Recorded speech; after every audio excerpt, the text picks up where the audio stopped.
आज जरा महत्वाचा विषय मी आपल्याला सांगणार आहे. तो सांगायच्या आधी थोडी सूचना देतो. काय आहे, भारतामध्ये एक मोठा सामाजिक चमत्कार आहे. तो असा, ज्या देशामध्ये शंकराचार्यांच्या सारखे अद्वैतवादी झाले, ज्ञानेश्वर महाराजांच्या सारखे सत्पुरुषांचे अग्रणी झाले, समर्थांच्या सारखे प्रपंच परमार्थाची जोड घालणारे महात्मे झाले, त्या देशामध्ये ईश्वराच्या उपासनेबद्दल इतक्या विपरीत कल्पना आहेत की बोलायची सोय नाही. बरं, म्हणजे ते लक्ष्मण शास्त्री होते ना, तुम्हाला माहिती आहे, तर्कतीर्थ, अतिशय विद्वान माणूस, अलीकडच्या काळात तर फार मोठा विद्वान. त्यांना मी विचारल्याचं कारण काय, धर्मशास्त्री होते ते, नाही सांगतायत म्हणाले. नागाची पूजा, पिंपळाची पूजा, दगडाची तर पूजा असते, पण या देवता असतात ना, प्रत्येक गावाची देवता, तिची पूजा, किती तऱ्हेच्या या पूजा, ह्या अध्यात्म काय आहे ते म्हणलं नाही सांगतायत बुवा. आता म्हणलं आपल्यासारख्याने नाही सांगतायत म्हणाले. धर्मकोश रचणाऱ्या माणसाने म्हणजे काय असेल, म्हणजे आश्चर्य वाटेल तुम्हाला. एक म्हाताऱ्या बाई 5-25 वर्ष नामस्मरण करणाऱ्या, चांगली वृत्ती तयार झालेली, त्यांच्या मुलाला काहीतरी रोग झाला. काय ना, तर मुलगा 50 रिटायर झाला, 60 वर्षाचा आहे. तर त्या मला विचारू लागल्या की बाहेरचं काही नाही ना, आता काय करावं, सगळं आतलं आहे, बाहेरचं काहीच नाही आहे. तेव्हा आज हा विषय सांगताना बाबांनो गैरसमज करून घेऊ नका. बरं, हा योग वासिष्ठामध्ये आलेला आहे विषय, पण अलीकडच्या काळी विज्ञानाने सुद्धा इतकं संशोधन केलेलं आहे त्याबद्दल, त्याच्यावरचे ग्रंथ, आणि पेलिकन म्हणून जी प्रसिद्ध संस्था आहे छापणारी, त्यांनी ते प्रसिद्ध केलेले आहेत. असं नाही, जीवन आपल्या life after death, living after death, म्हणजे मेल्यानंतर जगणं, किंवा हे जे आपण ज्यांना पिशाच म्हणतो त्यांना स्पिरिट असं म्हणतात, ते त्यांचं अस्तित्व, त्याचे फोटो काढायचे, त्यांचं वर्णन करायचं, त्यांच्याशी संभाषण करायचं. हे सगळं सांगताना फार सांभाळून तुम्ही हे करा, म्हणजे ऐकून ठेवा, नुसतं त्याचा प्रयोग करू नका. नाही तर व्हायचं घरी जाताना उमळ्यात ठेक लागून पडल्यावर आज काय झालं व कोण मला बाधतंय असं म्हणू नका लगेच त्याच्याबद्दल. होय, किती फार कठीण आहे. किती चांगली माणसं येतात सुशिक्षित अशी, काय बुवा अजून काही म्हणले ऑफिसात जमत नाही, काही देवाचं करायला पाहिजे का, एवढा देवाला धंदा आहे आता, बरं का, की काय करावं तुमच्याकरता. पण एक सांगू, पहिली गोष्ट अशी आहे, याची पार्श्वभूमी आपण लक्षात ठेवा. विश्वरचना ही गुंतागुंतीची आहे. मी अतिशय सांभाळून सांगतोय बरं, आणि लक्षात ठेवण्याला जवळ तेवढंच. गुंतागुंतीची म्हणजे काय, दृश्य तर आहेच, द व्हिजिबल युनिव्हर्स हे आहेच, पण त्याच्या मागे एक अदृश्य सृष्टी आहे.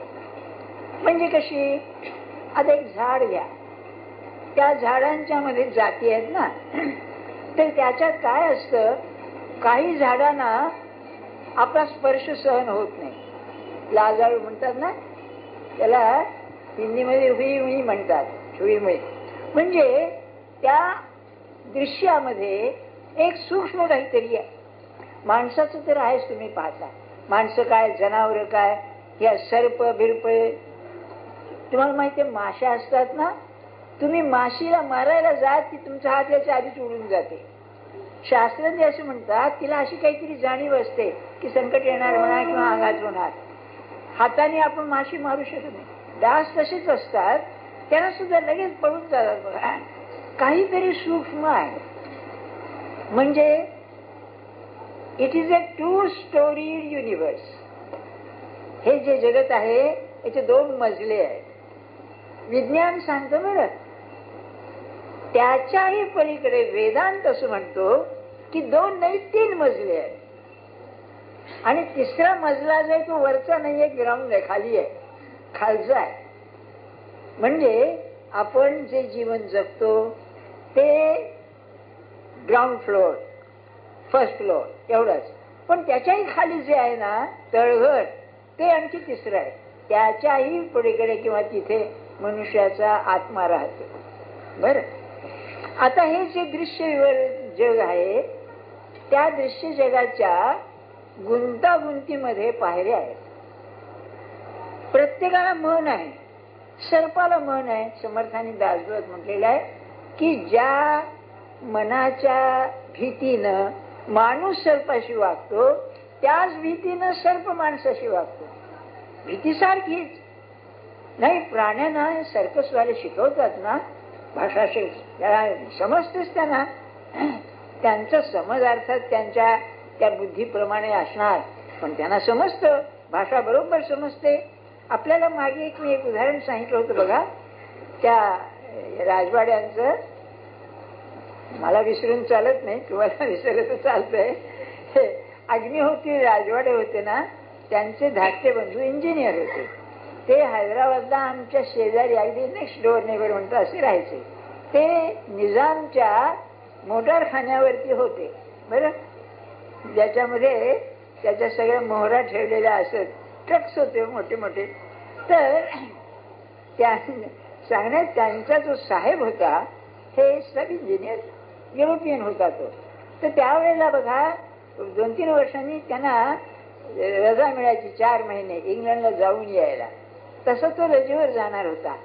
किंवा त्याच्याकडे एक जोडी होती कुत्र्यांची, कुत्रा कुत्री, स्पॅनियल म्हणतात त्याला, कान लांब असतात बघा त्यांचे, तशी जोडी होती. तर त्यांनी एकदा त्या जोडीला ह्यांच्या घरी आणलं आणि त्याला बरोबर नेणार नव्हता. त्या दोघांना काय सांगितलं त्या कुत्र्याला, समोर घडलेली गोष्ट इंग्लिशमध्ये की बा आता आम्ही 4 महिने जाणार आहोत, तेव्हा तुम्हाला यांच्याकडे राहावं लागेल, यांच्याशी चांगलं वागा बरं का, तुम्हाला खरं वाटेल का. ते सांगितल्यानंतर ते नवरा बायको म्हणजे जोडी बरं का, 2 जण यांच्याशी प्रेमाने वागायला लागले. काही तक्रार नाही, काही नाही. आणि त्यांनी व्हेजिटेरियन शाकाहारी ठेवलं होतं त्या साहेबांनी. तेव्हा त्यांना भाकरी, अर्थात ते जे कुत्रा होता ना त्यांना 2-3 भाकरी वळेल लागत बरं का, मग दूध भाकरी खायचा. मन असल्याशिवाय कळेल कसं काय असेल नाही का. माझ्या सांगण्याचं हेतू लक्षात आलं ना. म्हणजे 2 मजले आहेत, देह आणि मन. गंमत काय आहे, मन आणि देह दोन्ही शक्तीवरती चालतात. इथे वेदांत आहे. हे विश्व तर सगळं शक्तीवरती चालते, याला प्रकृती म्हणतात ना. ईश्वराची शक्ती आहे, एनर्जी, त्याला अलीकडे आपण ऊर्जा असं शब्द वापरतात. ऊर्जा म्हणजे शक्ती, दुसरं काही नाही. त्यामुळे ही जी शक्ती आहे ही सर्व प्राण्यामध्ये व्यक्त होते. तुमच्या आमच्यामध्ये, प्राण्यांच्या मध्ये, सगळ्यांच्या मध्ये व्यक्त होते. तुम्हाला ते लहान मुलांच्या पुस्तकात एक गोष्ट असते, तुम्हाला आठवते का, हत्तीची गोष्ट आहे बरं का. ते एक हत्ती, त्याचा माहूत रोज त्याला स्नानाला न्यायचा बरं का. तेव्हा एक दुकानदार होता, शिंपी कोणी, तो काहीतरी त्याला खायला द्यायचा रोज जाताना.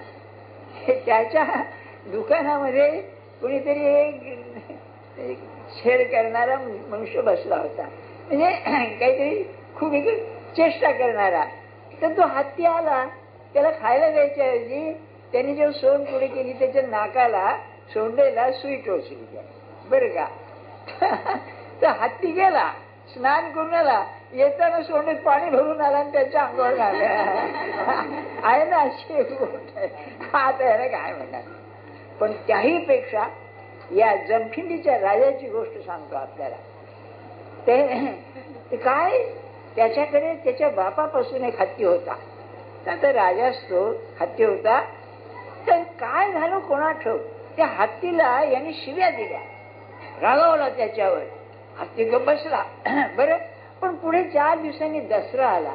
त्या दसऱ्याला त्याला शृंगार करून त्याच्यावरती बसून राजा जायचा. तेव्हा त्याला ते रंगबिंग लावतात ना, सगळं ते त्याला शृंगार केला आणि अंबारीवर ठेवायची होती. तर हा आला, समोर आला राजा आणि त्याची सोंड घेतली. म्हणला ठीक आहेस ना. त्या हत्तीने त्याला सोंडेत घेतला आणि आपटून आपटून मागून टाकला. तुम्ही वाचला, व्यंजन्स, सूड, रागावला हत्ती तो. आता ह्याला काय म्हणायचं? तेव्हा माझा सांगण्याचा हेतू काय की दृश्य आणि अदृश्य ह्यांची जोडी आहे याच्यामध्ये. दृश्याची शक्ती, अदृश्याची शक्ती. माणसाच्या जीवनामध्ये अदृश्याची शक्ती फार प्रचंड आहे, ती प्राण्यांच्या मध्ये एवढी नाही. तुम्ही कधी कोणी सिंह, जंगलचा राजा साधू झालेला पाहिलाय का? अरे सिंह तो सिंहच, कुत्रा तो कुत्राच, तर जास्त नाही. पण माणसाच असं नाही. माणसामध्ये वैशिष्ट्य असं आहे, अरविंदांनी फार छान सांगितलंय, त्याला काहीतरी झाल्याशिवाय चैनच पडत नाही. म्हणजे आपल्यामध्ये अनंताला सांभाळण्याची, अनुभव घेऊन सांभाळण्याची शक्ती माणसामध्ये आहे, माणसा. आणि ते करणं म्हणजे परमार्थ आहे. बरं, ती शक्ती जागृत करणं. तेव्हा ही जी शक्ती आहे ही जेव्हा देह सोडते, म्हणजे आपण मरतो माणूस ना, त्यावेळेला ती एका मधल्या अवस्थेमध्ये राहते. ते सूक्ष्म अस्तित्व आहे. याचे अनुभव कसे येतात? समजा एक नवरा बायको आहेत, प्रेम आहे, हे आता उदाहरण सांगावे आपल्याला. आणि नवरा मेला, अचानक मेला, तर तो त्या सूक्ष्म देहाने त्या कुटुंबामध्ये असतो. अशी उदाहरणं किती. तो स्वप्नामध्ये बाईला मार्गदर्शन करेल, किंवा कोणाच्या लहान मुलं असेल त्याच्या मनात प्रेरणा करेल, त्या बाईला प्रेरणा करेल, अनेक तऱ्हेनं ते सांभाळतो. हे अशी किती उदाहरणं. आणि तीच उदाहरणं त्या पेलिंगच्या पुस्तकात दिलेली आहेत बरं का. पोस्टमॉर्टम लिव्हिंग, पोस्टमॉर्टम दोन माहिती आहे, मेल्यानंतर ती फाड करतात ना, चिरफाड, तर त्यामध्ये सुद्धा जे अस्तित्व आहे ना, असं अस्तित्व असतं. उदाहरणार्थ की आपण आता इतकी माणसं बसलेलो आहोत, बरं ना, एक जागृतपणाचं सांगतोय मी आणि मग सूक्ष्मात जाईल. तर आपलं प्रत्येकाचं मन आहे, कसं का असे ना, पण प्रत्येकाला मन आहे. मन सूक्ष्म आहे, थोडं पाण्यासारखं आहे, हवेसारखं आहे. तेव्हा आपण इथे बसल्यानंतर एक मोठं मन तयार होतं, त्याला ग्रुप माइंड असं म्हणतात. हा सगळा युरोपियन लोकांनी केलेलं संशोधन सांगतो, भारतीय लोकांचं काही चक्रमपणा नाही. हा ग्रुप माइंड, ग्रुप माइंड म्हणजे सामूहिक मन सगळं.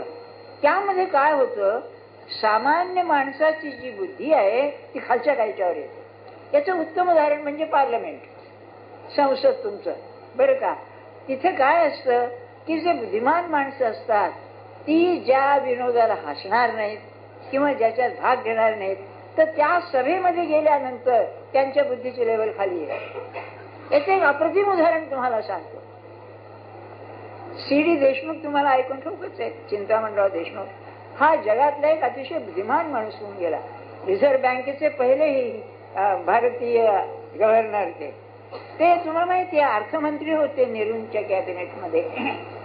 तर ते फार कमी बोलत, फार कमी हसत आणि ₹1 पगार घेत असत, कारण त्यांना पेन्शन होतं. ते सगळे निराळे लोक बरं का. आजचं पार्लमेंट पाहिलं म्हणजे आमच्या मागे एक मच्छी बाजार आहे, तो बरा होण्याची पाहिजे. तर शिवाजी पार्कवर एक व्याख्यान होतं, आचार्य अत्रे अध्यक्ष, आणि हे व्याख्यानाला आले होते. तेव्हा राजकारणाचा विषय होता.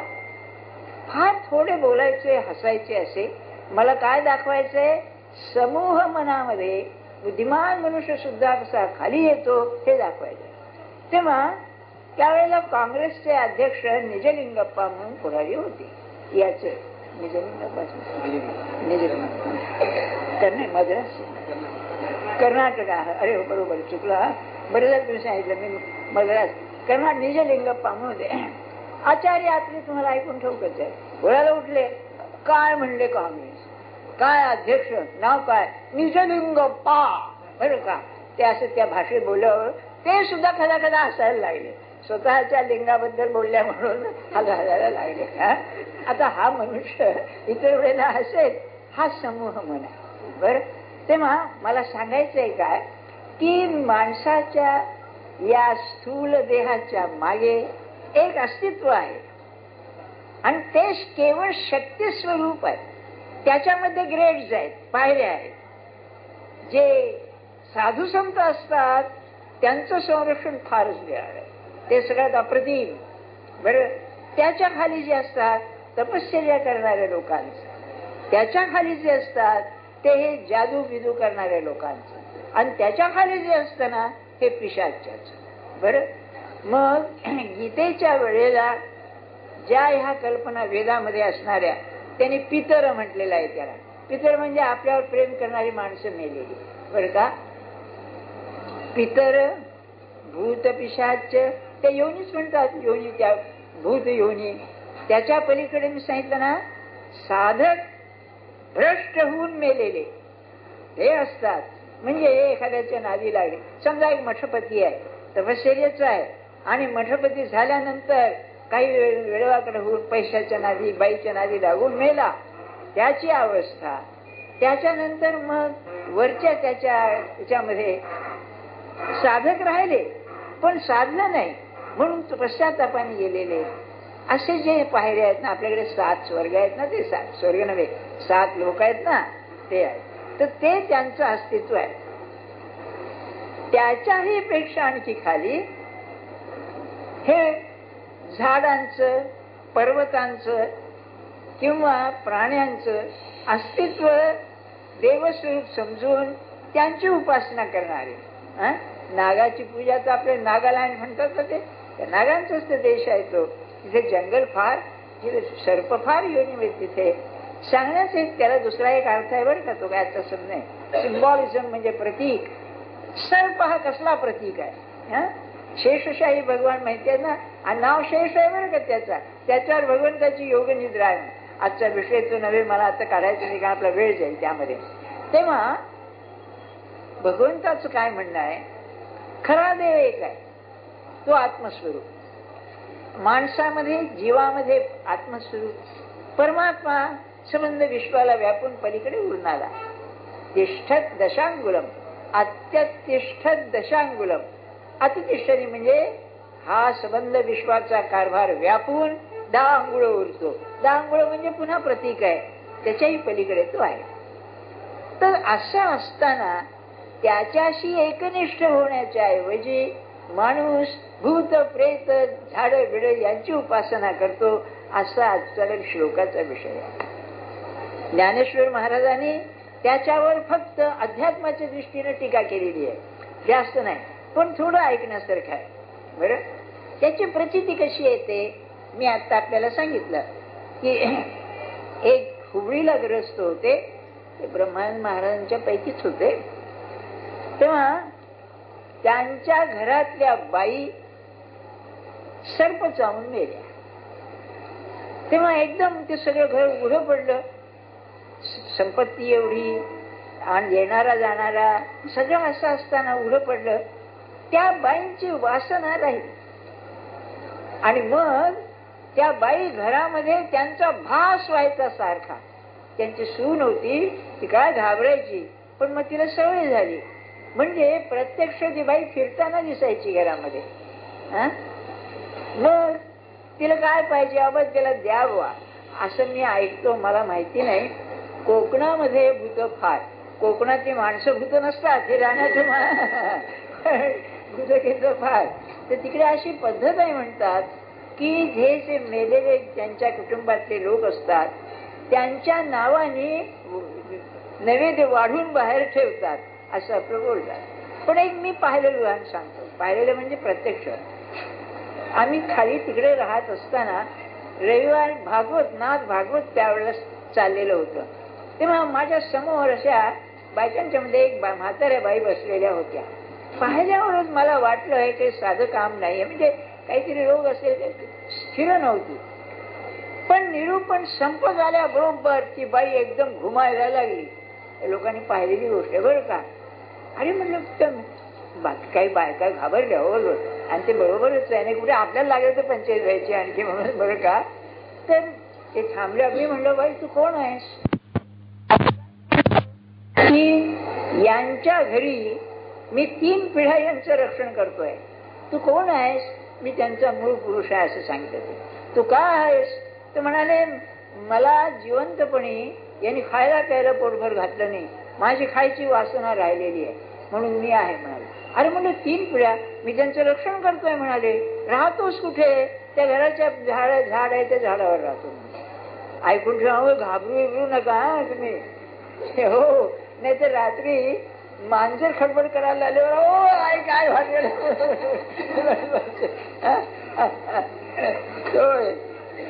फार बेताने सांगता येईल. त्या योनीचं अस्तित्व आहे या शंकाने. पुस्तक आहे त्याची तुम्ही पाहिली ना, त्याचे फोटोग्राफ्स आहेत.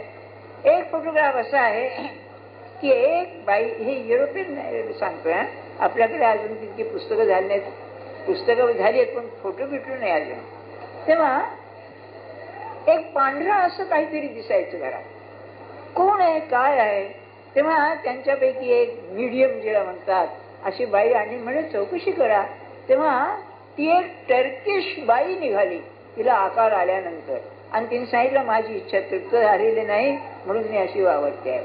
बरोबर. माझ्या सांगण्याचा हेतू एवढाच की आपण अध्यात्म म्हणताना ज्याची आपण उपासना करायची ती गुरु किंवा परमात्मा याच्याशिवाय नसली पाहिजे, हे मला सांगायचंय.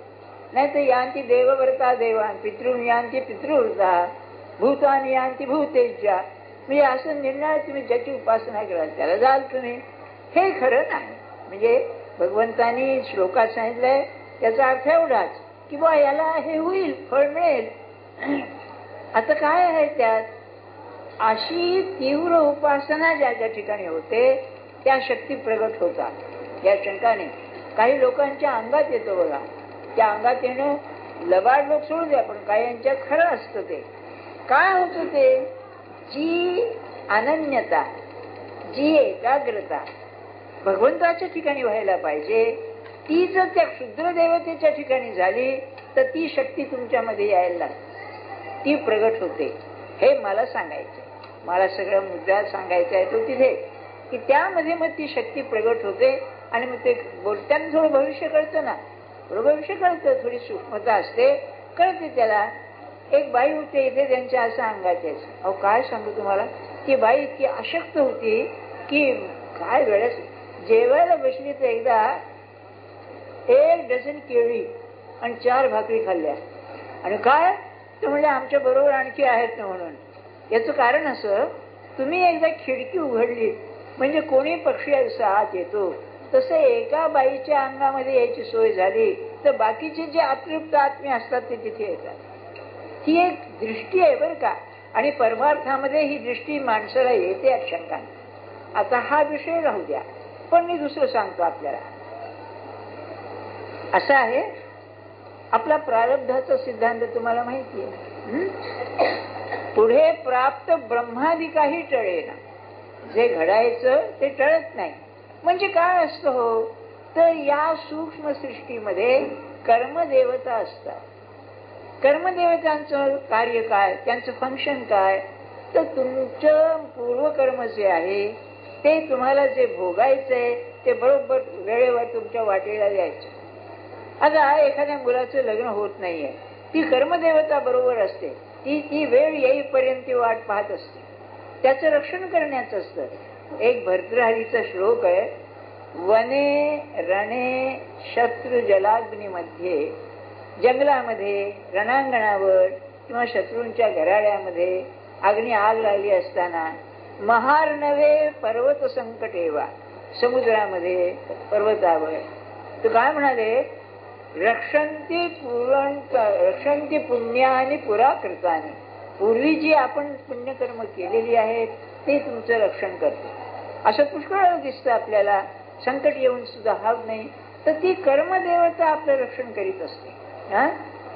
कोणी कठीणच आहे ते. अध्यात्मामध्ये जी इच्छा तृप्त होत नाहीये ती आपल्या गुरुच्या कानी घालून आपण जर स्वस्थ बसलो आणि ते जर कर्मदेवता अनुकूल असली, तुम्ही काही न प्रयत्न करताना घडून येईल.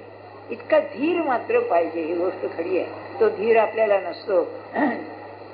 रोग झाला औषध पाणी न करताना तो बरा होईल.